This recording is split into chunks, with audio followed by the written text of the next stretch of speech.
Why the 3-step low-carb, high-fat diet? In today's world, especially in the US, the population is becoming more obese and unhealthy. You would think with all the science and knowledge that this would not be true. But just look at the numbers. The numbers don't lie. Among adults aged 20 and older in 2009 and 2010, 68.8% of adults were considered to be overweight or obese. The sad fact is, these numbers keep rising and are showing no signs of stopping. Why is that when there are so many low-fat, fat-free, low-calorie, and so-called healthy diet foods and diet plans on the market today? Could there be something that you have never heard about that is purposely being hid from you? The sad truth is, yes. In today's economy, profits rule. It doesn't matter who gets hurt or suffers and dies. It's all about the economy and making profits. Let's pull back the curtain and explain how this all came about.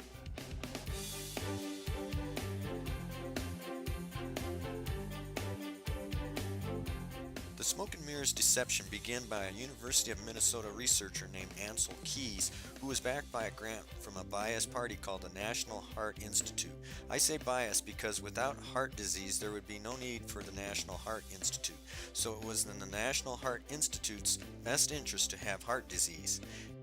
Ansel Keys studied 21 countries but decided to only use 7 countries that fit his theory of which dietary fat caused heart disease. He left out countries like Holland and Norway where they ate a lot of fat but had little heart disease, and countries like Chile where they ate little fat but the rate of heart disease was high. In other words, cherry-picking the countries that fit the theory he wanted to prove. Then, to make matters worse, a U.S. Senate committee led by George McGovern in 1977 published the first dietary goals for the U.S. as a guise to reverse the growing epidemic of heart disease. The dietary goals were to eat less fat, cholesterol, and less refined processed sugars, but to eat more complex carbohydrates from vegetables, fruits, and grains. These guidelines were picked up by the United States Department of Agriculture, who then promoted the food pyramid we all became familiar with. Of course, the USDA's job is to sell grains. Now almost everyone knows that processed sugar is probably not good for you. The USDA even said you should limit your processed sugars. So what about grains? Whether whole grains or not, we must look at what grains really are. Grains are a plant's food storage system and are called complex carbohydrates. Complex carbohydrates are a chain of glucose molecules that are strung together. Glucose is a simple sugar. So when you follow the USDA My Plate food guide, the 2 major portions on your plate are vegetables and by definition, sugar. Although things like bread or products made with flour may not taste sweet, it is still a sugar. Same thing with the starch in potatoes and rice. Sugar causes your blood glucose to spike immediately after you eat, which causes many of the preventable diseases we see exploding today. A few examples you might recognize are obesity, being overweight, atherosclerosis, and cardiovascular disease, cancer, arthritis, cardiacs, osteoporosis, type 2 diabetes, hypertension, and Alzheimer's disease. There are many both profit and so-called non-profit industries that benefit tremendously from this sleight of hand we were dealt.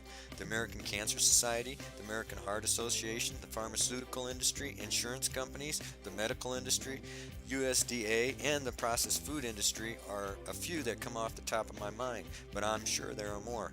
Whether they are knowingly doing so or not, they do profit because of it. So if you're waiting for them to do something to change the way things are, don't hold your breath. So what are we to do? It's simple. Take control of your own health. I'm not saying don't see your doctor. Just research before you follow the advice you're given. Ask questions. After all, it's your body and your health, and you need to take responsibility for it.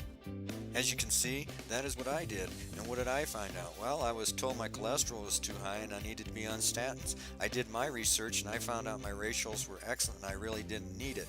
As a disgusting side note here, the American College of Cardiology, ACC, and the American Heart Association, AHA, released new guidelines for the treatment of cholesterol to prevent heart attacks and strokes amid a continuing rise in the rate of heart disease in the United States.